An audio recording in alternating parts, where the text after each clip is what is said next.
Senhoras e senhores, bem-vindos ao Game Design de Bolso, seu podcast sobre o mundo do desenvolvimento de jogos. Eu sou o Vitor Salvador Pissolato e estou aqui, como sempre, o meu amigo com vários livros, né? Um dono de vários livros, Pietro Amaral. Tudo bem, Pietro? Olá, bom dia, boa tarde, boa noite, mais outra vez. John, eu acho que essa síndrome ela devia levar o meu nome, porque eu sou a pessoa com mais representativa disso no meu dia a dia. Mas brincando, eu acho que isso atinge a todos nós game designers, né? Eu acho que é um papo recorrente quando a gente fala de game design e profissão aqui, e é por isso que a gente trouxe duas especialistas para dar conta desse recado e tentar, primeiro, entender um pouco mais da onde surge e por que acontece. A gente ainda não falou sobre o que, né? Mas a síndrome do impostor. E, claro, tentar entender como a gente pode fazer para minimizar essa dor no nosso trabalho, no nosso dia a dia, na nossa vida. Então vamos lá, né? Primeiramente, Jana, nossa amiga Jana. E aí, Jana, tudo bom? Oi, meninas, tudo bem? Obrigada pelo convite. Estou bem feliz de estar aqui com vocês para bater esse papo. Jana, como a gente sempre comentou, dá um micro resuminho de quem é você, da onde você veio. Eu acho que você vai fazer parte de uma coisa que eu vou falar já já, mas todo mundo vai entender na hora que você contar. Boa, vamos lá. Eu sou a Jaina, sou formada em psicologia já há algum tempo, quase 15 anos. Logo depois que eu me formei, eu já sabia, né, que eu queria muito atuar com recursos humanos, né, assim, ajudar as pessoas, no Sim. desenvolvimento das pessoas no contexto de empresas. Então, fiz uma especialização em psicologia organizacional e do trabalho, e a partir daí eu comecei a trilhar minha carreira dentro de recursos humanos, né, comecei com recrutamento e seleção, em consultorias, então fazia vagas para as outras pessoas, né? E aí, em um determinado momento, eu quis ali mudar de lado da mesa, né? Quis ir para dentro das empresas, entender o contexto, as culturas, né? E começar a ajudar ali as pessoas realmente vivendo ali a cultura da empresa. E aí eu entrei no mundo de startup, gosto bastante dessas empresas early stage, ajudar nessa Uhum. construção. E a partir dali, eu comecei a atuar, né, não só com recrutamento, mas também com desenvolvimento. Passei por algumas startups até chegar na TEPS Games Aê. que eu estou hoje, já há quase 9 anos, 8 anos, fez agora em fevereiro, um pouco mais de 8 anos. Então, estou na TEPS lá liderando o time de gente e gestão. E um pouco mais de 3 anos, né? Eu também absorvi aí uma responsabilidade de ajudar a TEPS Ventures, que é um braço do grupo TEPS, né? Uma Venture Muito Builder, legal. onde a gente ajuda outras empresas também a nascerem, se desenvolverem. Então, eu continuo ajudando ali aquelas empresas em fase inicial, que era uma coisa que eu gostava bastante. Porra, muito foda. Muito foda. A gente brinca, né? Eu tava até comentando e deu uma mini zoadinha aqui, porque a gente tá tentando gabaritar a Taps Games, né? Trazer todas as pessoas. Tô esperando o convite formal do Flávio para vir aqui falar com a gente também. Só convidar que ele vem, hein? A gente já basicamente já conversou com pelo menos 60% da empresa. Nosso objetivo até 2025 é esse. Mas, bom, obrigado pela presença aí e vamos para esse papo. Mas também temos uma segunda convidada, nossa amiga Isa. E aí, Isa, tudo bom? Oi, gente, tudo bem com vocês? Tudo ótimo. Isa, bom, assim como a Jaina, você trabalha na Taps Games, a gente sabe, né? Mas conta um pouco mais sobre você. Da onde você começou, como é que é a sua carreira. Legal. Primeiro eu queria agradecer o convite mais uma vez, né? Então, obrigada de novo por terem Porra, me que chamado. isso. E aí, falando um pouco de mim, assim como a Jaina, eu também sou formada em psicologia, só que há não tanto tempo, né? Eu me formei em 2016, comecei a trabalhar com RH em 2014, e aí a minha trajetória teve algumas interfaces aí com o que a Jaina comentou, né? Algumas coisas parecidas, então eu também comecei em consultoria, fazendo vaga para outras empresas. Depois eu migrei para RH de empresa mesmo, fiquei algum tempo, e aí faz 2 anos e meio que eu estou na TEPS. Faço parte do time da Jaina. Sou muito feliz fazendo o que eu faço, gosto muito da minha atuação. Também trabalho hoje na TEPS com recrutamento e seleção, então geralmente a gente que faz aí a parte das vagas, das contratações. E eu também tenho assim como a Jaina, um papel com as lideranças, né, de apoiar em tomadas de decisão voltadas a pessoas, né, mapear riscos e oportunidades dentro dos times. Então, é isso que eu tenho feito hoje na Taps Games. Porra, muito legal, meninas. Eu acho que toda essa bagagem que vocês têm de psicologia, e claro, mexer com pessoas diariamente, é todo o aval que a gente precisa para conversar um pouco sobre esse tema que a gente até leva até num quesito de brincadeira, né? Que todo game designer tem síndrome do impostor, mas é uma coisa realmente séria, né? Quando a gente tentar levar aqui, é até um papo que, porra, é uma coisa que tem que ser de certo modo tratada, e eu queria entender até mais da onde surge essa dor, né? E bom, eu queria começar. Vamos nessa?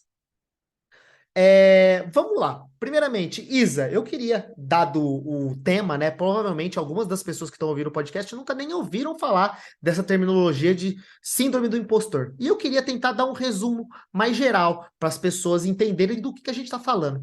Então, eu queria que você, claro, Jana, fique à vontade para contribuir aqui, mas tente explicar para a gente, numa visão geral, o que é a síndrome do impostor e quais são os sintomas dela. Legal. A síndrome do impostor, ela é uma condição, assim, de autopercepção da pessoa, aonde ela não consegue se entender como capaz de responder algumas coisas ou de resolver algumas questões, e aí passa muito por alguns pontos da pessoa não entender que os potenciais dela e as competências dela são de fato valiosas, né? Então, Uhum. e existe muito também um receio da pessoa às vezes se colocar em situações que ela considera mais desafiadoras, e aí ela sentir que essa situação vai desmascará-la, né? Que de fato as pessoas vão entender que ela não é capaz de entregar tudo aquilo, mas é uma condição de autopercepção da pessoa, né? E aí está relacionado com várias questões, mas basicamente é isso. E é importante ressaltar o seguinte, né? A síndrome do impostor, ela não é reconhecida hoje como uma doença que tem um CID. Quando a gente fala de Sei. depressão, transtorno de ansiedade, são coisas que têm um CID na classificação internacional de doenças, mas quando a gente fala de síndrome do impostor, isso não é assim, e tem um CID atrelado a isso, né? É um conjunto de vários outros sintomas.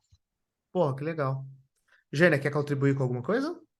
Boa. Sim, eu só vou complementar aí o ponto que a Isa trouxe, né? Eu acho que é bem importante falar que realmente não é reconhecido como uma doença, mas a gente vê muitos casos, né, das pessoas acometidas por essa síndrome evoluírem para quadros, né, onde precisa realmente de um acompanhamento psicológico, né? Então, pode estar atrelado ali a um burnout, quadros de ansiedade, né, depressão, dependendo, né, do quanto essa síndrome, essa condição psicológica, né, afeta a vida da pessoa. Então, eu acho que é um ponto importante, não é uma doença, né, mas dependendo do nível ali que ela incapacita a pessoa, né, de fazer as atividades dela, realmente pode ser um fator importante para ser tratado. Ô, Jay, né, que você acabou de comentar que isso afeta o profissional, né? E aí eu queria exatamente entender como você enxerga que essa síndrome ela pode afetar a pessoa no dia a dia, ou o que ela pode acarretar ao profissional no dia a dia, né? Legal, vamos lá. As pessoas experimentam a síndrome, né, de diferentes formas, né? Assim como qualquer outro quadro, né, ou condição psicológica, as pessoas reagem de maneira diferente. Mas o que a gente observa bastante, né, alguns sintomas ali que podem contribuir, né, para identificar essa síndrome, é a pessoa ter um sentimento ali, como a Isa falou, né, de desvalorização do próprio trabalho, né? Então, uma pessoa que normalmente ela tem medo ou ela se esquiva de novos desafios, né? Então ela acaba se autossabotando ali em alguns pontos, né? Ela também pode ter uma excessiva comparação com outras pessoas, né? O que faz com que ela tenha uma insegurança grande sobre o próprio trabalho, sobre as suas próprias capacidades, né?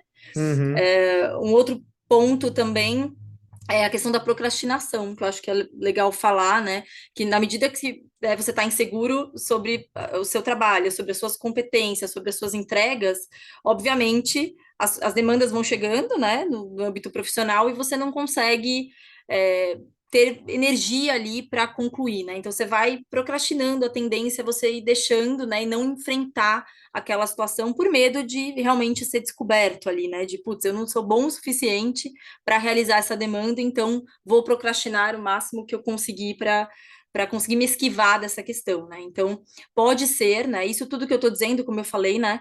São questões que podem ser apresentadas num quadro como esse ou não, né? Tem o inverso também que acontece, da pessoa querer pegar tudo que é demanda, querer se expor, né? Justamente mostrar que ela é boa, que ela sabe, que ela consegue, né? Mas isso causa um sofrimento assim, das duas formas muito ruim, né? Assim, muito grande para a pessoa.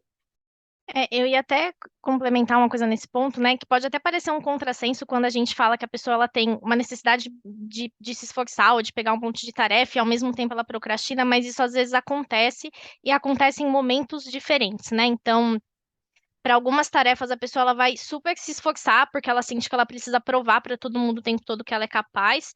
E em outros momentos ela simplesmente não vai se sentir competente o suficiente para realizar uma determinada tarefa, uma determinada entrega, e aí ela vai só empurrando e procrastinando, ou mesmo tomando algumas ações assim de autossabotagem, né? Então, alguém convida a pessoa para participar de um projeto muito legal, e aí a pessoa simplesmente recusa, fala que ela acha que não vai dar conta, de que a pessoa está confiando nela sem ter o embasamento necessário.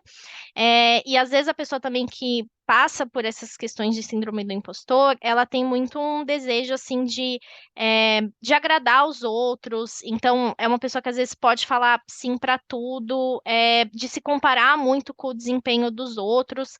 E aí tudo isso, né, acaba gerando outras sensações, né, outros sintomas que passam por ansiedade, tristeza, às vezes desmotivação, né? Ou até um sentimento de desesperança diante da carreira ou de alguma questão pessoal que essa pessoa possa estar vivendo. Eu achei sensacional esse ponto que vocês trazem, e aí, como já digo que em algum momento me identifiquei bastante com eles, né? Já Eu também. então, e de certa forma eu tive que trabalhar isso bastante em terapia. Então, já deixando aqui para todo mundo, né? Recomendo a terapia. É, mas porque isso realmente, em algum momento, acontecia exatamente o que vocês comentaram de eu sentir que eu tenho que me provar para todo mundo.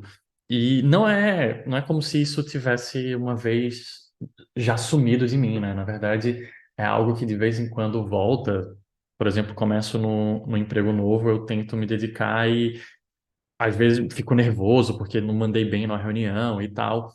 E uma coisa que eu aprendi foi a como lidar com isso daí, né? Como no dia a dia eu posso evitar.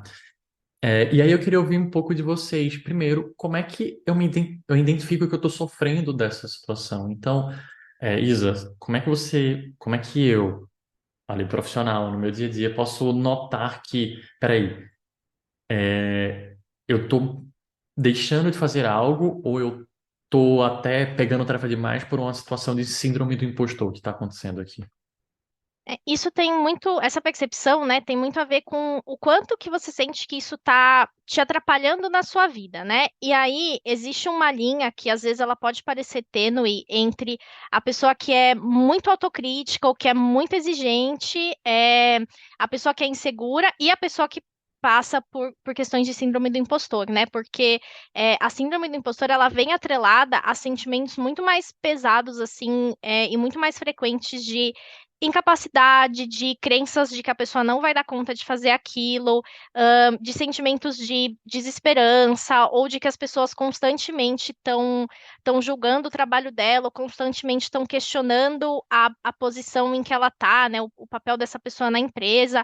Então, a partir do momento que a pessoa percebe que ela está cruzando essa linha, né, que não é simplesmente que ela está olhando para o trabalho dela de forma crítica, e aí quando ela recebe um feedback positivo, reforçando o potencial dela, ela se tranquiliza. Não, é uma pessoa que, mesmo em situações onde o trabalho dela é validado de forma positiva, a pessoa ela começa a continuar cruzando para essa linha do ai, mas eu não estou dando conta, mas eu acho que não tá bacana, ou ai, eu vou pegar um desafio maior e as pessoas vão sacar que eu sou uma fraude, né? Que eu não sou capaz de entregar o que elas estão me pedindo. Eu acho que aí talvez eu vá para um outro ponto agora, né? Já aproveitar a minha resposta, se eu estiver falando demais, aí vocês me cortam. Mas eu acho que tem muito disso que a Isa falou do feedback, né? Eu acho que quando a pessoa começa a perceber se ela tem, né, uma rede bacana do lado dela, né, um gestor, um parceiro de trabalho ali, um colega que traga esse feedback do tipo, olha, talvez você esteja sendo um pouco crítico demais com o seu trabalho, né? Então, acho Uhum. que pesar essa questão do feedback e se concentrar nos fatos, né, eu acho que é importante, porque, como a gente falou ali no começo, né, a síndrome é essa sensação, né, de que você não tem a habilidade, que você não tem a capacidade, mas não necessariamente é uma verdade, né? Normalmente não é. Então, se concentrar nos fatos, né? Tentar racionalizar, né? Respirar um pouco e racionalizar, né? Sobre os fatos, para entender o porquê que essa autocrítica está vindo tão forte, né? Ou porquê que está, enfim, incomodando no seu dia a dia. Então, pegando o gancho ali do que a Isa falou, né? Quando isso começa a te trazer algum sofrimento, né? Começa a te tornar incapaz ali de realizar as suas tarefas do dia a dia, né? Tranquilamente, assim, sem aquela sensação de que é um desafio bacana para você, é um ponto de alerta, né? Um ponto para você parar e refletir se realmente tem alguma coisa errada ali sobre a sua autopercepção. Uhum. Vocês comentaram também sobre essa rede de ajuda, né? Que são os colegas, os feedbacks da galera, né? E eu queria entender como que seria esse processo para, por exemplo, eu vendo que existe alguém que está sofrendo dessa síndrome, eu consigo ajudar essa pessoa. De que forma, né? E que tipos de feedbacks eu posso tentar passar para ela para ajudar e não provavelmente sem querer prejudicar essa pessoa? Como eu posso abordar isso? Ter um papo mais certeiro em relação a isso. Olha, vou puxar o gancho aqui. Eu diria que assim, o primeiro ponto, né, é uma coisa sensível. Normalmente as pessoas não verbalizam isso, né, para qualquer pessoa. Realmente, como a gente falou ali, né, tem essa sensação de que eu vou ser descoberto, que eu sou uma fraude, que eu não sou exatamente muito bom no que eu faço, eu não devia estar na posição que eu tô. Então, é um assunto realmente difícil de você abordar sem ter alguma proximidade ou alguma abertura da pessoa, né?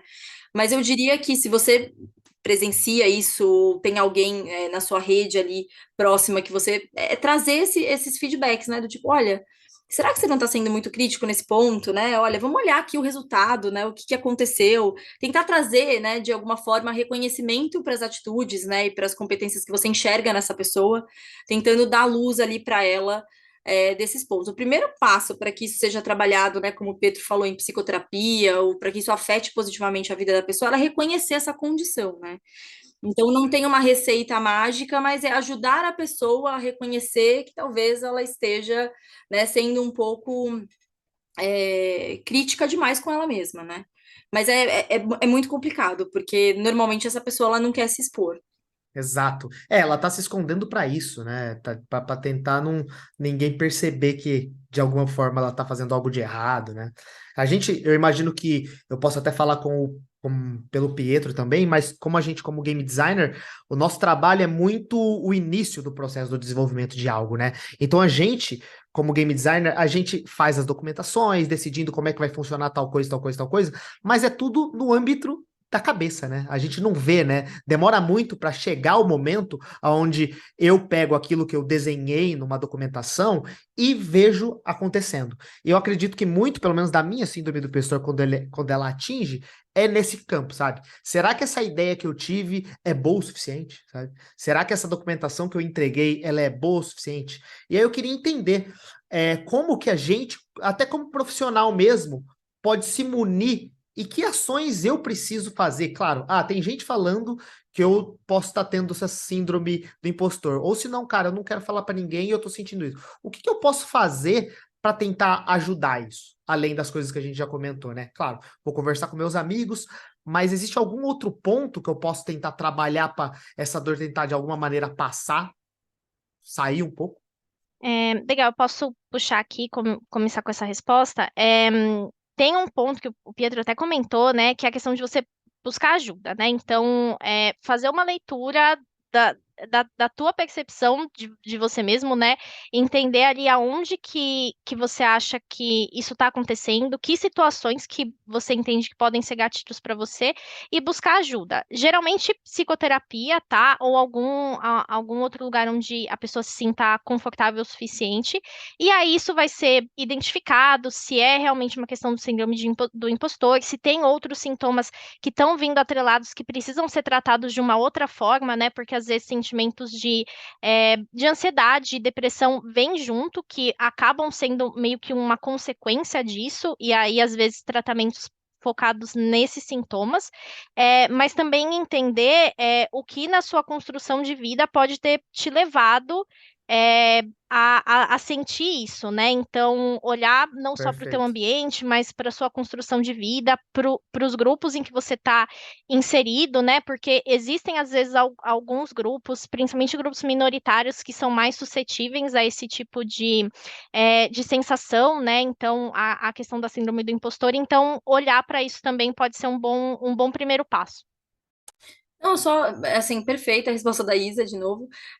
Eu acho que o principal ponto aí é realmente buscar esse apoio, né? Seja um mentor no trabalho, uma pessoa que você confia, alguém que você possa compartilhar a ideia, né? O John comentou aí sobre essa questão de a gente cria muito, né? É uma coisa que está na nossa cabeça, então existe mil inseguranças ali daquele processo criativo, né? Então, eu acho que a melhor forma ali de você talvez ganhar essa segurança e entender, né, essa troca com outras pessoas que você confia, outras pessoas que você admira, né, tecnicamente, podem ajudar nesse contexto, com certeza.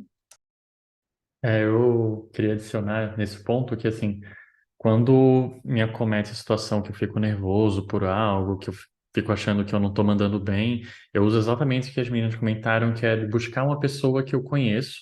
Então, por exemplo, na época da TEPS, eu falava com a Fábio, eu falava com o Dan, buscava eles, apresentava, e também não ter receio dos feedbacks, né? Eu acho que isso é um ponto muito muito importante quando a gente está trabalhando uma feature, é estar aberto para receber esses feedbacks, porque e entender que o que eles vão dizer não é sobre você, é sobre a entrega. Então, quando você chega e quando você também leva para a pessoa que com um foco melhor de tipo, ó, eu estou entregando isso daqui e eu queria debater sobre essa e essa coisa. O que é que você pensa? Eu acho que ajuda não só você a construir melhor, mas você a entender os feedbacks das pessoas. Porque se você só disser, o que é que tu acha dessa feature? A pessoa vai dizer, gostei ou não gostei. E mesmo que a pessoa diga gostei, pode ser que aquilo não te crie uma segurança. Então, quando você traz, eu trouxe essa feature, isso vai trazer um retorno de sessão, blá, blá, blá, blá. Tá fazendo sentido isso para você? A pessoa pode ir no detalhe necessariamente, né? Então, isso vai ajudar você na hora de pedir os feedbacks também. Eu acho esse ponto muito importante. Posso adicionar um adendo aí no que você colocou? Eu acho que tem uma questão aí também pós-pandemia, né? O quanto que a relação com o trabalho mudou, né? Essa interação que a gente está falando, ela é tão mais difícil, né? A gente não tem mais aquelas conversas do corredor, o cafezinho, então você tem que buscar a pessoa ali para uma reunião, normalmente chamar a pessoa no link, conversar e tal. Então, assim, eu entendo que isso colabora muito para que as pessoas fiquem cada vez mais no seu mundinho ali, e essas inseguranças elas crescem, né? E você compartilha menos. Então, acho que como é importante agora, né, nesse contexto, a gente formar essa rede, né?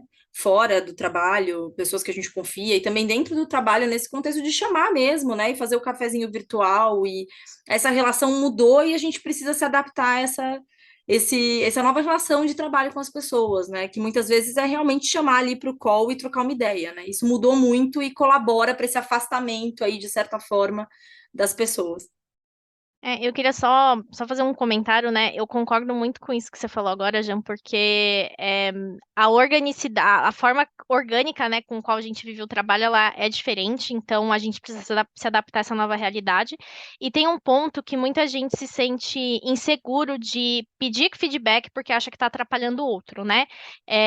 Mas não é algo que as pessoas deveriam ter medo de pedir, né? O feedback ele tem a ver não só com o êxito da tarefa que você está fazendo, mas também com o teu desenvolvimento profissional. Então é algo que é super incentivado, assim, né? Então, quem tiver oportunidade, tiver alguém mais sênior ou alguém numa figura de mentoria, realmente usar essas figuras. Eu acho bom esse ponto que você traz, Isa, porque você traz sobre a pessoa mais sênior a qual você possa buscar, né? E aí eu quero olhar na posição dessa pessoa. Quando eu estou com um profissional mais júnior, ou seja, mais júnior porque, né, eu sou o diretor da empresa, então outro profissional é um sênior, mas ele é mais júnior do que eu. como eu posso ajudar a pessoa a evitar esses gatilhos da síndrome do impostor, né? Porque eu entendo que, sim, a pessoa vai estar ali com os seus receios e cada vez mais acima. Até pode ser que isso afete mais, porque quando você é júnior, em alguns cenários a pessoa pode ter aquele lugar de, eu posso perguntar qualquer coisa aqui, e o sênior pode ter medo porque, na teoria, ele deveria já fazer aquilo, né? Então, como é que um gestor pode ajudar a trabalhar, a evitar esses gatilhos, a realmente dar bons feedbacks para essas pessoas? Legal. Tem uma questão assim que tem a ver com o ambiente de trabalho também, né? Então, ambientes mais saudáveis, e aí quando eu digo saudáveis, eu não estou dizendo ambiente onde não haja cobrança, onde não haja foco em resultado, né? Estou dizendo ambientes em que isso é inerente das empresas, isso acontece, mas ambientes às vezes que tem muita competição ou altíssimos níveis de pressão, às vezes são mais delicados, né? E às vezes estimulam esse tipo de comportamento de insegurança da pessoa o tempo todo, sentir que ela precisa validar o trabalho dela. Mas enquanto gestor, tem algumas coisas que até a gente já comentou, né? Então, tentar evitar a comparação entre as pessoas do time. Então, não é porque uma pessoa que tem um cargo entrega tal coisa que a pessoa no mesmo cargo tem que entregar igual, né? As pessoas são diferentes, têm contextos diferentes. E estimular, principalmente, sistemas de reconhecimento individual e dentro das equipes, né? Então, alguém fez alguma coisa muito legal, putz, esse é o tipo de coisa que precisa ser validada de uma forma positiva, né? E às vezes precisa ser mostrada para o time. Então, essa pessoa entregou um resultado muito bacana, elogiar. Então, realmente fazer a pessoa ter aquele sentimento de que ela está sendo reconhecida pelo mérito dela, né? Então, e aí fazer isso ou via ferramentas digitais, ou mesmo em reuniões de equipe, ou dar feedback individual para a pessoa, se for uma pessoa que talvez se sinta mais confortável com esse tipo com essa conversa mais individual, né, mais em one-on-one, e tratar pontos de melhoria de forma mais restrita, né? Então, com a pessoa ali no âmbito individual, sem expor a pessoa para o restante da equipe. Jânia, quer acrescentar algo? Sim, eu só complementaria um ponto, acho que a Isa trouxe também muito legal ali na fala dela, essa questão do feedback, do reconhecimento, não comparação. Eu só adicionaria aí um ponto que eu acho muito importante, que ajuda em todas as esferas, mas principalmente quando se trata de alguém com uma síndrome do impostor, é alinhamento de expectativa, né? Eu acho que se você tem você é um sênior, né, e tá com alguém júnior mentorando, ou você é gestor e tem alguém na sua equipe, o alinhamento de expectativa é primordial para que você saiba o que você precisa entregar, como que você precisa entregar, e isso causa menos ansiedade nas pessoas, né? Se eu tô alinhado com o que eu preciso fazer, como eu vou fazer, qual o prazo que eu tenho, né? Então, às vezes, ter esse instrumento ali, dia a dia, né, de esses contatos frequentes, esse alinhamento de expectativa de tempos em tempos. Na TEPS a gente usa bastante one-on-one para esse tipo de alinhamento, como a Isa falou, tem ferramentas hoje que você consegue fazer controle de atividades e uma série de coisas, mas isso ajuda, né, essa pessoa nessa condição a estar alinhada ali com o que ela precisa fazer e como que ela pode atender as expectativas e causar ali menos sofrimento para ela naquela condição. Bom, meninas, eu queria perguntar para vocês agora uma parte que eu acredito que vocês tratam bastante, que é essa parte do processo de recrutamento, né? As pessoas, vocês pegam currículos, analisam os perfis das pessoas, tem sempre aquelas reuniões para entender se a pessoa tem o fit com a empresa e talvez pode ser que a própria síndrome do impostor ou alguma outra coisa relacionada a isso pode também ocasionar ali nessas reuniões alguns sentimentos. E eu queria entender como que essa síndrome ou algo do gênero afeta o processo de recrutamento das pessoas. Vocês já conseguem perceber isso logo de início? Ou é uma coisa que você descobre depois? Como é que é tratado isso nesse momento inicial da pessoa na empresa? Deixa eu puxar o gancho aqui, Isa, depois você me complementa. Eu vou começar falando, acho que não é nem do processo ainda, né, do momento da entrevista, mas eu acho que tem uma questão anterior, assim, que muitas pessoas nem aplicam, né? Nem chegam, leem a descrição da posição putz, não vou nem aplicar, né? Porque Sim, sinto que eu não tenho essa capacidade, porque a gente descreve a vaga ali com o máximo de detalhes, né? E muitas vezes a gente até tem uma sofisticação ali para colocar os requisitos, né? Que nem sempre é tão necessária, né? Existe um trabalho aí de reflexão, acho que nosso, na hora de escrever, colocar a vaga no ar, né? Mas sim, muitas pessoas não aplicam, nem assim, nem chegam no processo de triagem ali, porque tem medo de aplicar e não corresponder, né? Isso é muito comum quando a gente faz vagas ali, quando a gente gostaria de trazer mulheres, né, por exemplo, ou outros Sim. grupos minoritários, a gente vê que tem uma questão social, é uma questão de estereótipo de gênero,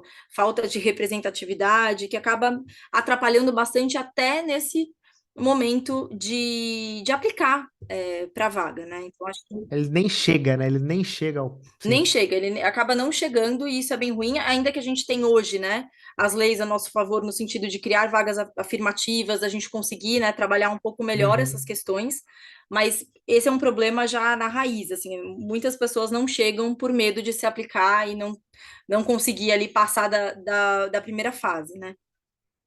Até complementando isso que a Jaina trouxe, né, antes de falar do processo de seleção em si, acontece muito de grupos que são minoritários ou que historicamente são desfavorecidos, não se sentem confortáveis em talvez quando estão em posições ou em determinados lugares, né? Então é aquele sentimento às vezes de não pertencimento ou de falta de representatividade que acontece bastante ainda dentro do mercado de tecnologia de forma geral. Então, determinados mercados tendem a ser um pouco mais masculinos ou um pouco mais predominantes por determinados grupos, né? Então, as pessoas têm muito essa sensação de que, putz, talvez eu não vou me aplicar porque eu não vou passar, né? Então, tem até uma questão que algumas pesquisas mostram que quando uma mulher vai se aplicar para uma vaga, ela quer preencher, assim, quase que 100% dos requisitos antes dela mandar. E geralmente um homem não tem essa mesma visão, né? Um homem, se ele atende ali 60%, 70% dos requisitos ele se aplica. Então, tem essa parte do histórico da pessoa que também interfere, isso antes da pessoa chegar no processo, né? Então, como a Jana falou, ainda na etapa de aplicação Bom, digamos, vamos lá, né? Digamos que a gente passa esse papo. do processo, né? Isso. Legal.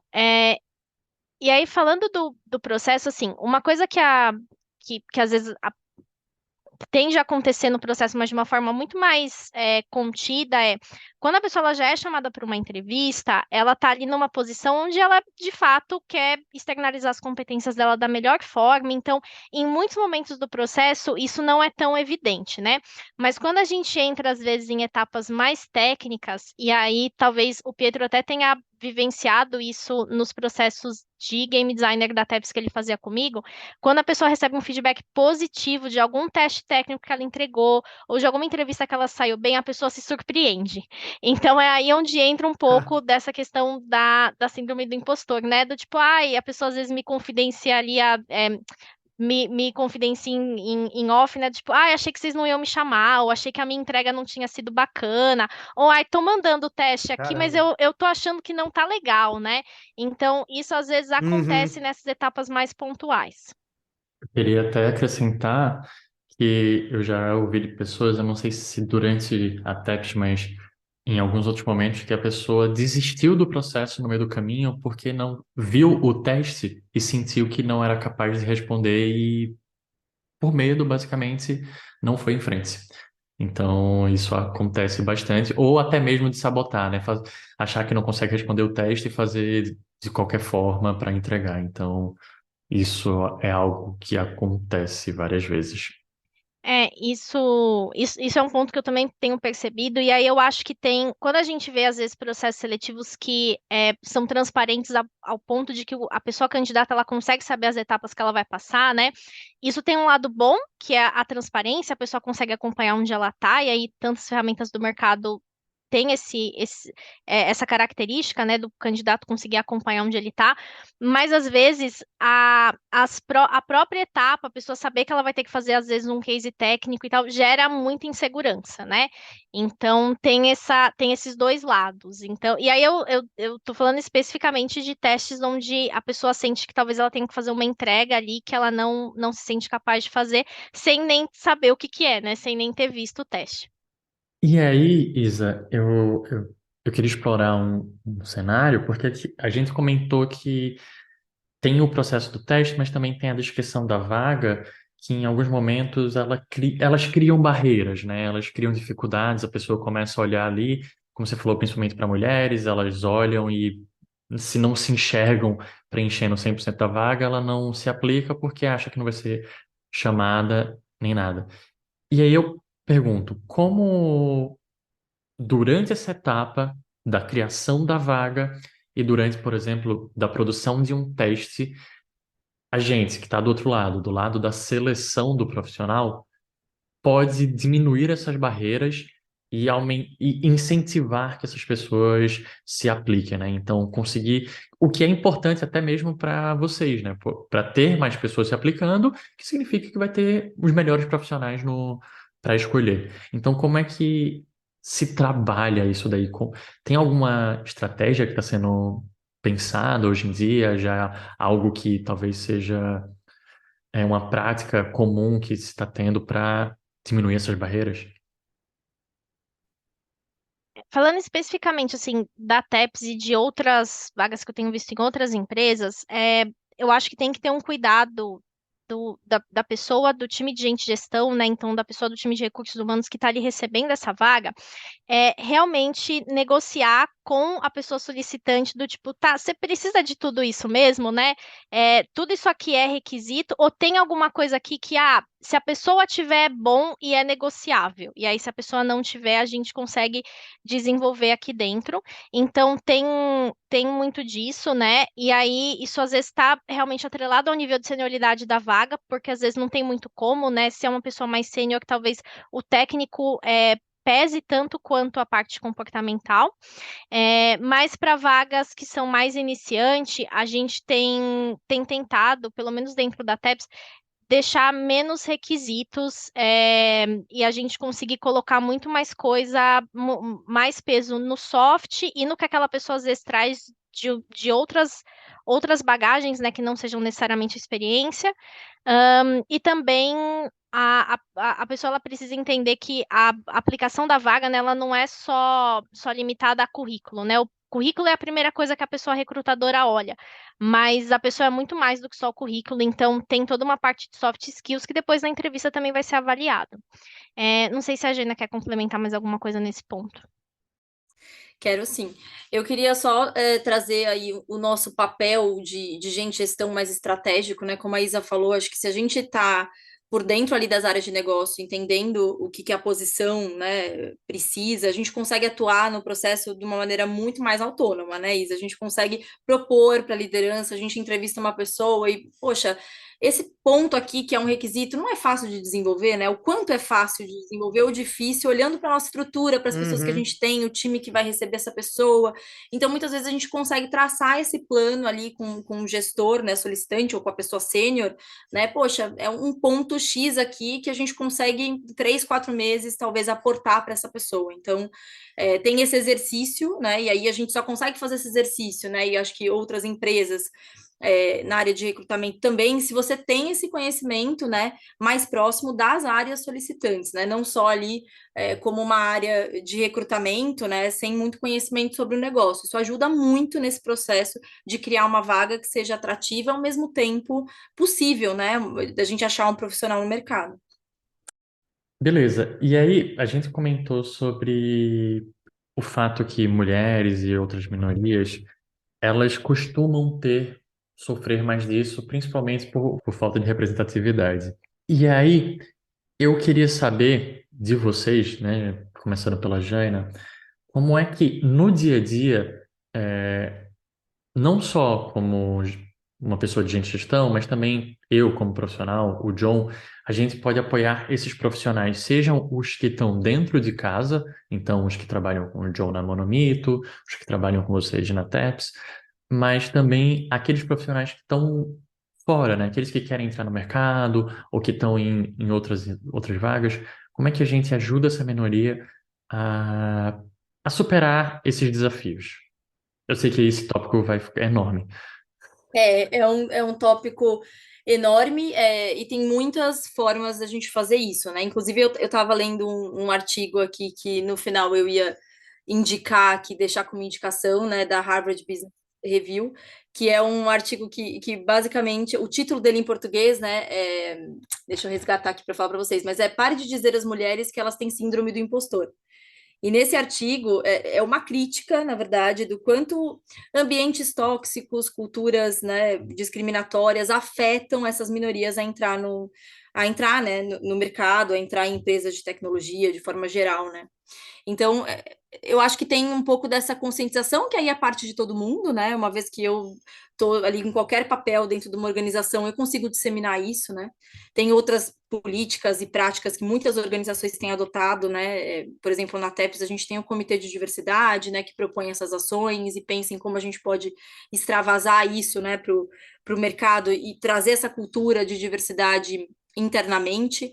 Uma das coisas que a gente fez também, que surtiu um efeito bastante positivo, foi um programa que a gente chamou de Kickstart, que a gente faz uma vez por ano na TEPS, né, onde a gente traz pessoas muito júniores ali, e a nossa seleção é com base em minoria, né, a gente tem uma série de critérios ali para trazer essas pessoas para esse grupo é mentorado, né, a gente faz palestras, então a minha dica aí nesse sentido como cidadão, né, fazer o seu papel dentro da organização que você está, trazendo esse conhecimento, falando com as pessoas que têm essa influência, tentando levar esse assunto, né, para dentro da empresa, e as empresas criarem essas políticas onde elas consigam, né, absorver essas pessoas que muitas vezes têm, muitas não, né, a maioria das vezes menos oportunidade de formação, menos oportunidade de desenvolvimento, então é muito difícil você criar uma vaga sênior, né, com uma série de requisitos e querer, de repente, que uma minoria consiga sentar perfeitamente naquela cadeira, né? Então, ter esse olhar relativo ali e essa abertura, né, que é uma construção de cultura, né, essa abertura para receber essas pessoas e desenvolver essas pessoas. Eu queria fazer um complemento, né? Que quando a gente fala de síndrome do impostor, a gente está falando de quase que não sei se eu quero usar essa palavra distúrbio, né? Mas assim, uma questão de autopercepção que não é real, né? Então, e aí quando a gente fala de grupos minoritários que às vezes vêm de situações mais desfavorecidas ou que não são representados em determinados lugares, e aí a gente coloca que essa pessoa ela basicamente tem síndrome do impostor, ela pode até ter, mas tem uma série de outras questões que estão atreladas junto a isso, né? Então também tem que ter não só como a Jana falou, que eu super concordo, um lado nosso enquanto sociedade da gente tentar reverter essa situação, né, e realmente tentar incluir e ter ações de inclusão, de pertencimento, mas também da gente entender e ter empatia por esse histórico, né, que às vezes tem a ver com a vida da pessoa e tudo mais, e de como que a gente consegue trabalhar isso, mas é uma questão que não é simplesmente uma vaga aberta, né, que vai resolver esse ponto, né? É toda uma questão social que precisa ser olhada também, precisa ser vista, mas a gente, enquanto profissional da área, sempre tentar da melhor forma orientar e dar sugestões quando alguém vem procurar a gente, ou quantas vezes eu já não recebi mensagens no LinkedIn de alguém dizendo, eu vi que vocês abriram uma vaga, gostei tanto, mas eu não tenho todos os requisitos, e eu falo para a pessoa, não, vai lá, se aplica, eu avalio tua aplicação, depois eu te dou um retorno aqui, né? Porque o ato da pessoa, mesmo que a pessoa não seja aprovada ou não seja chamada para uma entrevista, né? Mas o ato da pessoa sentir que ela está sendo convidada para participar, né? E de que ela está sendo incentivada, já são essas pequenas ações que às vezes vão ajudando a pessoa a desmistificar essa coisa do eu não consigo. E às vezes são coisas muito simples, né, que a gente consegue fazer, do tipo, dar uma ajuda no currículo, né? Bater um papo com a pessoa, contar como é que foi a experiência dela lá atrás e tal. Isso já ajuda bastante. Quando a gente consegue, a gente faz muito. Um outro ponto também que eu acho que ajuda muito, falando de seleção especificamente, é dar feedback, né, no processo de seleção. Acho que isso é um ponto que assim, pessoas candidatas reclamam bastante, né, no mercado de forma geral, que é, poxa, eu nem vou me aplicar, ou eu nem vou, né, fazer, eu não tenho feedback sobre aquilo, né? Então, quanto nosso papel ali como organização também, de, poxa, receber esses testes, né, quando a pessoa dispensa um tempo ali para aplicar no processo, fazer uma atividade, trazer um feedback mais completo, né, tentar ajudar a pessoa, mesmo que não seja para a nossa organização, a conseguir um trabalho, né, melhorar um aspecto que ela demonstrou. Então, isso já são questões que organicamente a gente poderia ir fazendo, né, e ajudando as pessoas que querem entrar no mercado, sejam minorias ou não. Muito bom. Até complementando, acho que talvez o Pietro até se lembre dessa situação e de tantas outras que aconteceram, mas geralmente na TEPS, quando a pessoa chega numa etapa mais técnica, ela recebe um feedback Uhum. mais personalizado, né, com relação à entrega que ela fez e alguns pontos de melhoria que a gente sugere. E aí, às vezes, tem pessoas que realmente nos agradecem, né, que elas veem aquilo como, putz, me ajudou, né, eu vou conseguir pegar esse retorno que você me deu e vou conseguir aplicar isso de uma outra forma, né? Isso quando a pessoa já passou aí por um processo, já teve vários contatos, então a gente conhece, tem embasamento suficiente para dar um feedback mais personalizado e direcionado para aquela pessoa candidata. Muito bom. E aí, eu vou continuar fazendo algumas perguntas que eu tenho na cabeça, mas não devo me demorar muito. Mas, Isa, principalmente você que você trabalhou não só na indústria de jogos, mas você também veio da televisão, né? E aí eu queria perguntar se é uma percepção de vocês que essa síndrome afeta bastante as pessoas da indústria criativa. Por que eu trago essa pergunta, né? Porque quando a gente fala de game design, a gente normalmente fala de uma coisa que o resultado ele é meio imperceptível. A arte também, o que é se o artista fez uma coisa boa ou ruim, é meio difícil de entender. E aí eu queria saber a visão de vocês. A indústria criativa sofre mais disso daí? E aí, Isa, você que começou, né? Você trabalhou na televisão também. Eu queria ouvir um pouquinho de você. O que é que você acha disso?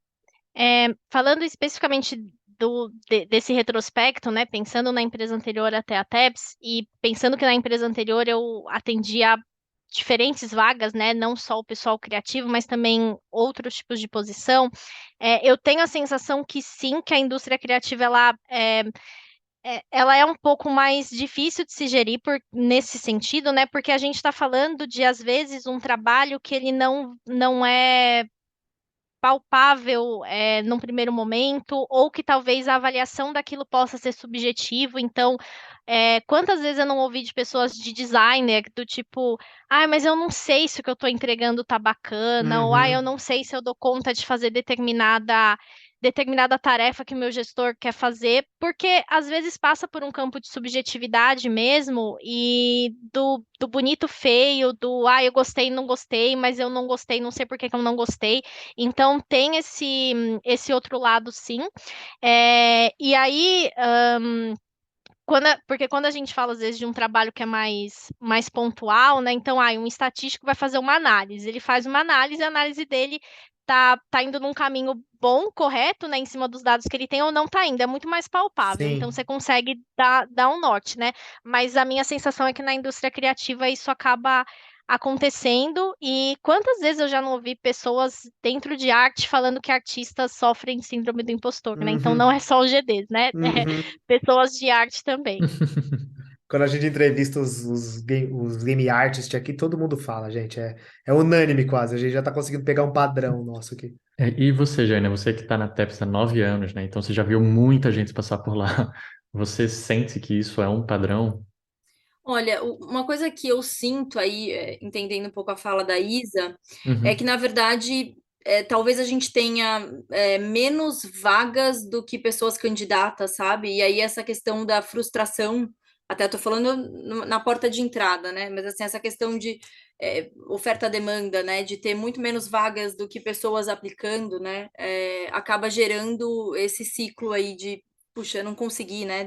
E me frustro. Acho que tem um ponto que a Isa colocou, sim, de ser menos palpável e talvez ter um feedback talvez menos certeiro ali dos pontos, né? Mas eu diria que, assim, quando a gente publica, né, uma vaga de artista, ou artista principalmente, a gente tem muita gente aplicando, né? Assim, é muito mais fácil no sentido de quantidade, né, de pessoas aplicando do que uma vaga de desenvolvedor, por exemplo. Então, eu entendo que isso pode estar atrelado com essa frustração, assim, das pessoas de, putz, tem muito menos vagas do que pessoas que gostariam de entrar nela, sabe? Eu tenho mais essa sensação na área criativa, mais pensando no recrutamento, né? Mas concordo com os pontos que a Isa trouxe, sim.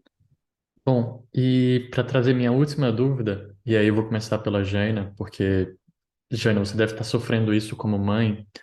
Ao você dar feedback para uma pessoa que está em desenvolvimento, seja numa carreira ou numa criança, né? Não é só dizer, tipo, ah, isso daqui tá bom, porque minha sensação, assim, eu já vi muita gente que veio do começo da indústria e só recebia elogios. Nossa, como você fez coisas legais, nossa. E quando chega no trabalho, no dia a dia, é, começa a receber feedbacks mais técnicos, mais duros, eu diria até, e isso começa a gerar uma insegurança na pessoa. E aqui eu falo com zero conhecimento de causa, só lendo coisas por aí. Eu sei que quando você está, por exemplo, dando feedbacks para uma criança, né, não é ideal que você diga, ah, meu filho, que bom, que ruim. É muito bom que você diga para aquela pessoa o que é que, por que aquele desenvolvimento foi bom, né? E aí eu queria entender. Como é que é um bom feedback? Eu sei que isso daqui pode virar um negócio maluco, mas como a parte do feedback foi um ponto que a gente tocou em vários momentos, eu queria entender exatamente o que é um feedback interessante para as pessoas. Boa, esse desafio aí da criança acho que me ensinou bastante. Eles nunca aceitam, né, um porquê não, um porquê sim, é sempre, né, por quê, né? Explica, qual que é a raiz da questão? Eu acho que o grande ponto aí que me ensinou bastante sobre feedback, não sei se vocês leram, mas recomendo bastante o livro Comunicação Não Violenta, que o título, né, parece meio, nossa, por que a gente está falando de comunicação não violenta tem a ver com feedback? Mas tem muito a ver, né? Nesse livro ele traz algumas técnicas ali de feedback, né? E é um pouco isso que você falou, Pietro, não é o porquê sim ou porquê não, ou tá bom ou tá ruim, né? O quanto mais você consegue trazer para a pessoa, né, uma fotografia daquele momento, né? Qual a ação, né? Qual foi a entrega, né? O que que ela causou, qual foi a consequência daquilo, o porquê que estava bom ou o porquê que não estava bom, né? O quanto que isso impacta no ambiente, no projeto que ela tá, né? Então, quanto mais construtivo é esse feedback, ele demanda um esforço para quem está dando, assim como para quem recebe, né? De ter essa abertura ali, de ouvir atentamente, né? Escutar, refletir, mas demanda. Quando você quer dar um feedback para alguém, a gente sempre fala isso na TEPS aqui para os líderes, né? Não é simplesmente chamar a pessoa no calor da emoção e falar o que você está sentindo, né? Estrutura esse feedback, né? Vamos lá, qual é o ponto? O ponto é esse, né? A ação é essa. O porquê que isso foi legal ou não foi legal, né? Descrever o porquê daquilo, qual a consequência que isso teve, né? Então, quanto mais palpável você consegue deixar isso para a pessoa, né? Mais impacto vai ter para ela, no sentido dela entender, né? E talvez reconhecer ali aqueles pontos e propor ações de melhoria, né? Então, eu diria que se preparar para esse momento, trazer essa ação, né? Descrever essa ação o melhor possível do que você quer dar feedback é o caminho, né? Só o feedback bom ou ruim não ajuda muito, né? Ele não constrói.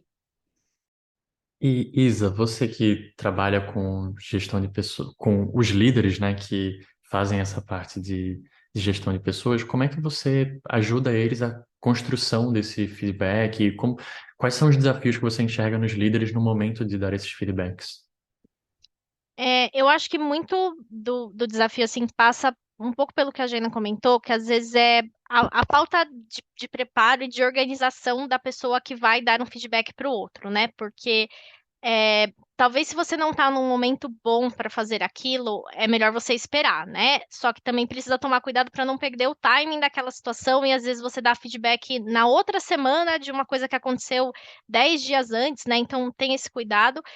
Uma coisa que eu tenho falado para a liderança é assim, estrutura realmente seus pontos e pensa no que você não quer falar. Então, quando você faz uma lista do que você não quer falar e do que você não quer que essa conversa vire, e você tem aquele mindset do, tá, isso aqui eu não posso fazer, isso aqui está excluído do meu diálogo com essa pessoa, aí eu acho que também fica mais fácil, né? Você ter um norte, e também muito aberto ou muito aberta para conversa, sabendo que, dependendo da pessoa para quem você passar o feedback, a pessoa vai, talvez se seja alguém que você conheça com um pouco mais, que você conheça há mais tempo, você sabe um pouco como a pessoa vai reagir, né? Então, se a pessoa vai ser reativa, e aí talvez que argumento você vai ter que usar, ou se é uma pessoa que vai para um lado mais emocional e talvez você precise ali conter um sentimento da pessoa que vai aflorar naquele momento, ou se é alguém que depois da conversa vai precisar de um tempo, de uns dias para internalizar aquilo e depois marcar uma nova conversa. Então, a continuidade disso, né? Porque o feedback ele não morre no momento em que as pessoas desligam o call, né? Tem uma continuidade disso que precisa ser olhada também. Bom, meninas, vocês, como a gente já percebeu, são um grande apoio para toda a empresa, né? Vocês são as pessoas que, basicamente, quando existe algum desses problemas, são ótimas pessoas para correr, para tentar ajudar a gente. Quando a gente está sofrendo de alguma coisa ou precisa desse feedback, vocês são pessoas que conseguem direcionar até os gestores, como vocês estão comentando, para fazer melhores feedbacks para toda a empresa, né? Para o sistema todo funcionar melhor.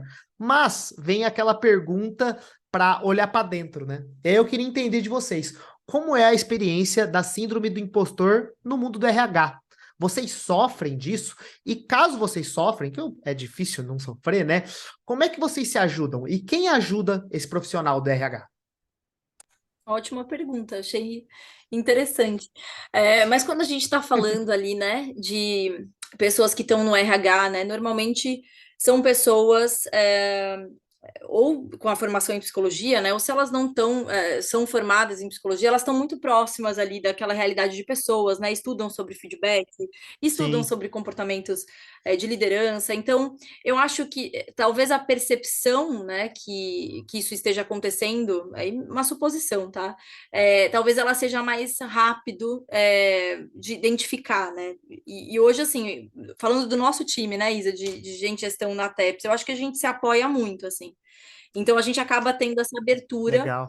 para trazer no próprio time as inseguranças, os pontos, mas eu diria que tem uma facilidade ali da gente se comunicar, né? Normalmente são pessoas mais extrovertidas, a gente está muito acostumado com esses conceitos, então eu diria, chutaria, não sei se a Isa vai concordar comigo, mas que é um público onde essa percepção ela é mais fácil, né? De identificar que tá rolando, né? Que tá rolando um problema ali.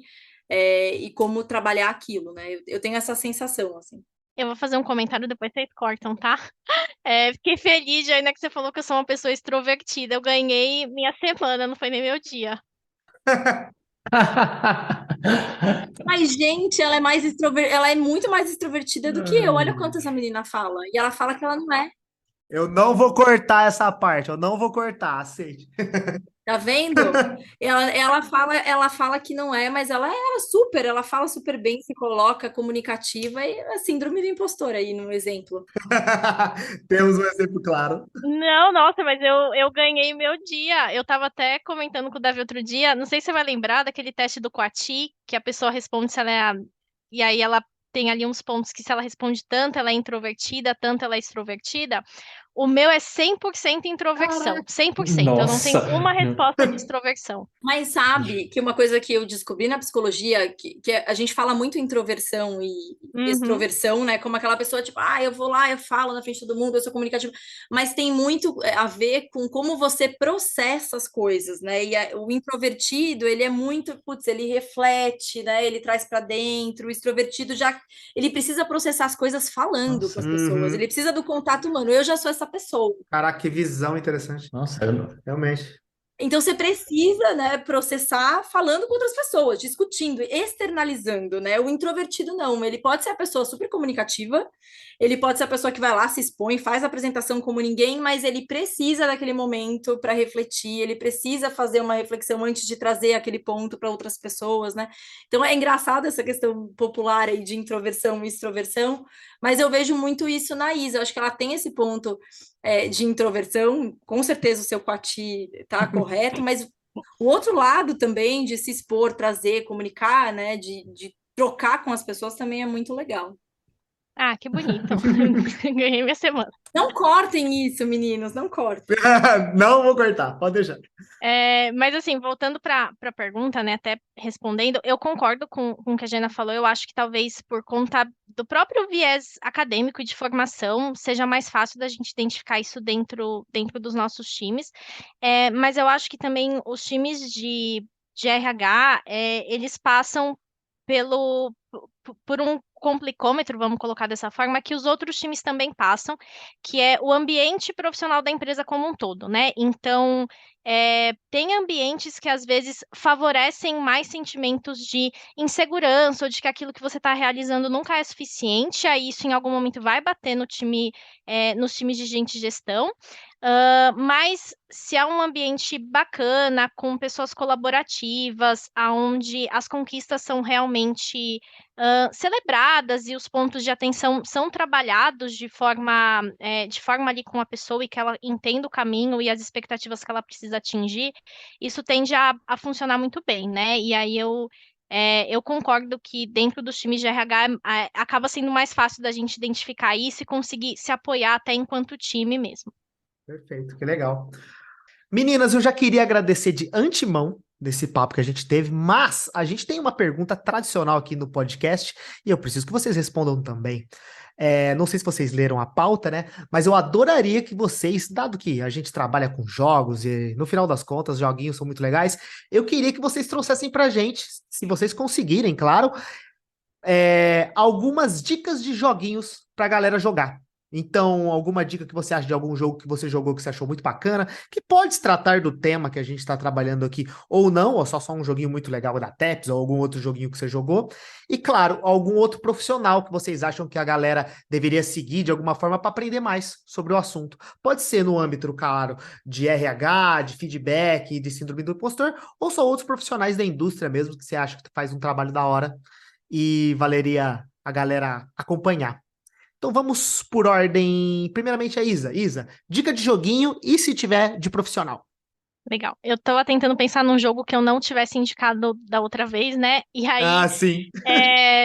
mas não vai ter a ver com o tema do episódio, tá? Eu gosto bastante de um jogo de PlayStation que chama Until Dawn. Ah, legal. Eu gosto bastante de jogos de escolha. Ele é bem antigo, tá? Mas eu tenho muita dificuldade com jogos assim, mundo aberto, porque eu tenho habilidade zero. Então, esse jogo é um jogo que eu tenho que fazer duas escolhas, né? Eu tenho duas opções e aí eu escolho. Então, para mim, ele é bem legal por isso. Perfeito. E eu vou indicar de novo Card Guardians, tá? Ah, aí Porque eu sim. gosto muito desse jogo da Teps. A Teps tem muitos jogos legais, mas o Card Guardians ele tem sido meu favorito, então eu vou indicar ele. E eu gosto muito de jogar mobile, porque como eu sou uma pessoa zero habilidade, né? O mobile ele democratizou para mim Uhum. o jogar, né? Então é bem legal. E aí eu queria indicar uma pessoa que é uma jornalista, que é a Isabela Camargo, que hoje trabalha muito à frente da questão de saúde mental.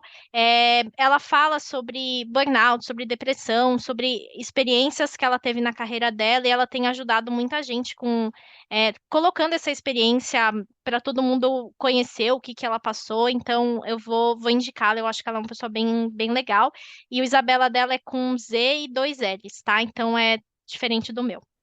Uhum. Muito bom, cara. Que legal. Muito obrigado. Jaina, sua vez. Joguinho e pessoa para seguir, se tiver, claro. Boa, vamos lá. A Isa já fez o merchan aí, eu ia fazer o merchan do Card Guardians, que o jogo tá fofíssimo, lindo, para quem gosta de card games, eu super recomendo. Então é um merchan, Ele é um xodó quase nosso aqui. é A um gente fala bastante xodó. dele. É o xodó da Teps. Mas eu sou uma pessoa que eu não jogo muito mobile. Assim, no meu celular, como eu sou mãe de uma criança de 4 anos, vocês imaginam o que que tem? Jogo do Sonic, Pokémon É. Go, Mundo é, Bita, essas coisas meio. Spider-Man, Painting, enfim, é só esse tipo de jogo. Mas eu sou uma pessoa que adoro jogo de console e eu sou das antigas, né? Então, o meu negócio aí é Da Nintendo, hora. Nintendo 64, Mario Kart, Crash, esses jogos. Então, quando eu tenho tempo e meu filho deixa, eu sento para jogar esses joguinhos antigos. Eu adoro. Assim, ele é apaixonado pelo Mario Kart hoje porque eu fico jogando Mario Kart com ele. Pô, Enfim. que legal. Mas é isso, assim, de joguinhos. Sobre indicação. de pessoas. Eu falei algumas coisas que eu queria falar no decorrer da conversa, né? Acho que tem a questão dos artigos da Harvard Business Review, que eu acho muito legal, uma revista de negócios que tem coisas muito interessantes, fala bastante sobre diversidade e inclusão, síndrome do impostor e outros temas aí muito bacanas para quem quiser olhar e tal, vai achar com certeza algum artigo legal.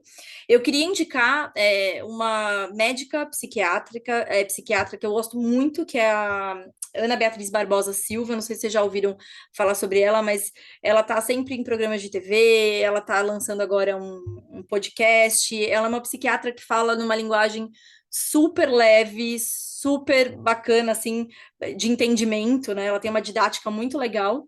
Ela fez o livro Mentes Ansiosas, Mentes Perigosas, não sei se vocês já ouviram falar, mas ela fala bastante também sobre síndrome do impostor. Eu vi um podcast dela recentemente onde ela estava falando, eu achei bem bacana. E por último, eu quis trazer uma indicação também de um livro que eu li, de uma apresentadora e influencer chamada Rafa Brits, não sei se vocês Ah, eu sei conhecem, quem é. ela já foi apresentadora na Globo. Ela escreveu um livro chamado Síndrome da Impostora, onde ela relata a experiência dela, né, como vivendo ali no mercado de trabalho, como mulher, quais são os desafios que ela enfrentou, quais são as dicas que ela dá para as pessoas que estão enfrentando o mesmo problema. Então, eu achei muito bacana o livro na perspectiva de alguém que reconhece que teve essa questão, né, e trazendo ali para a discussão. Então, eu recomendo também o livro da Rafa. Mas é isso. Porra, muito legal, gente. Obrigado pelas indicações aí. E claro, obrigado pelo papo, né? Foi muito legal. Eu acho que a gente aprendeu bastante, né? A gente sempre, como a gente falou, a gente até leva num tom quase de brincadeira, né? Ah, a gente sofre de síndrome do impostor, mas realmente é um papo sério que, se realmente está passando dos limites e está realmente atrapalhando a sua vida pessoal ou profissional, ele tem que ser levado em consideração, né? Feedbacks, ouvir as pessoas, tentar tratar de alguma maneira, né? E para tentar se ajudar. E com certeza o papo que a gente teve aqui provavelmente elucidou muito do que a gente está falando desse tema. Muito obrigado. Eu queria deixar o espaço para vocês agora também se divulgarem, né? Conta para mim sobre os joguinhos da TEPS, contem aí os seus Instagrams, vocês se divulgarem. Fica aberta a palavra aí para vocês, se quiserem falar qualquer coisa. Valeu! Obrigada, meninas. Eu fiquei muito feliz com o convite de vocês. Eu gosto muito de vocês. Eu me sinto bastante orgulhosa de ver vocês juntos, porque em algum momento vocês passaram pelo processo da TEPS. E é muito legal vocês levando Sim, sim. conhecimento fora, do âmbito profissional, ali levando, né, para outras pessoas. Eu acho isso muito bacana. Então, agradeço demais e tenho muito carinho por vocês. O que eu queria deixar ali como indicação, né, para as pessoas olharem a página da TEPS, né, a gente divulga as nossas vagas, tepsgames.com, tem a nossa página de carreiras, as pessoas conseguem olhar as posições abertas, os jogos que a gente lança, enfim. Então acompanhem aí nas redes sociais também, LinkedIn, todas as novidades da TEPS. Mas acho que é isso. Muito bom. Isa, você quer divulgar alguma coisinha, comentar mais alguma coisa? Queria agradecer de novo, né, o convite. Gostei de participar da outra vez, gostei bastante de participar agora também, ainda mais com a Jane, então obrigada pelo convite, gente. Eu sempre faço merchan também do Game Design de bolso, toda vez que alguém mais iniciante, assim, algum GD mais iniciante me procura, eu sempre dou várias dicas e indico o podcast também. E Oh, que aí, moral. podem ficar com moral, porque eu sempre indico. E aí, só reforçando o que a Jana comentou, acho que a TEPS está nas redes sociais, então sigam e tem bastante coisa legal que às vezes a gente coloca. E aí, se alguém quiser também me adicionar no LinkedIn ou tiver alguma necessidade, quiser tirar dúvidas, né, eu super me coloco à disposição. Isabela Gissoni com G, 2 S no final, então podem me adicionar e aí da melhor forma eu tento responder todo mundo. Às vezes são muitas mensagens, eu demoro um pouquinho, mas da melhor forma eu tento responder todo mundo. Muito obrigado, que legal, Isa. Valeu. E claro, muito obrigado também, nosso amigo Pedro Amaral, pela presença ilustre no nosso podcast aí. Valeu, Pedro.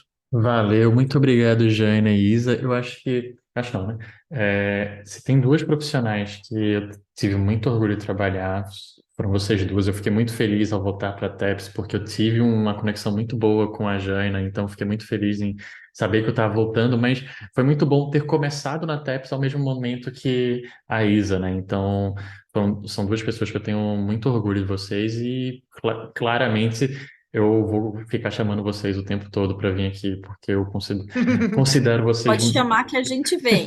A gente vem. eu considero vocês muito importantes e que profissionais, eu não consigo nem descrever as palavras assim de tão incrível que eu acho vocês. Ah, que lindo, só Obrigada. emoção esse Só podcast. gente amável, né? É recíproco também, é muito recíproco. Uhum. E John, se você quiser provar o GD de Bolso, que ele é um podcast legal, dando 5 estrelinhas para ele, como você faz? Se você quer ser tão amigo nosso quanto a Isa, você pode divulgar o GD de Bolso nas suas redes sociais. Claro, a gente tem de fácil acesso procurando a gente lá no Spotify ou nos outros agregadores de podcast, como Game Design de Bolso. Lá você vai ter episódios desse, mais sobre outros diversos temas do universo de desenvolvimento de jogos e até falando com outros desenvolvedores e tudo mais. E claro, se você quiser saber sobre as novidades, quando saem os podcasts e todas as coisas que rolam por trás dos panos, pode-se dizer, do Game Design de Bolso e tudo que sai de novinho, é só seguir a gente lá nas redes sociais, no Twitter e no Instagram, no @GD de Bolso. É isso. Gente, muito obrigado por vocês terem ouvido até aqui. Um beijo no coração de todo mundo e tchau, tchau. Ah.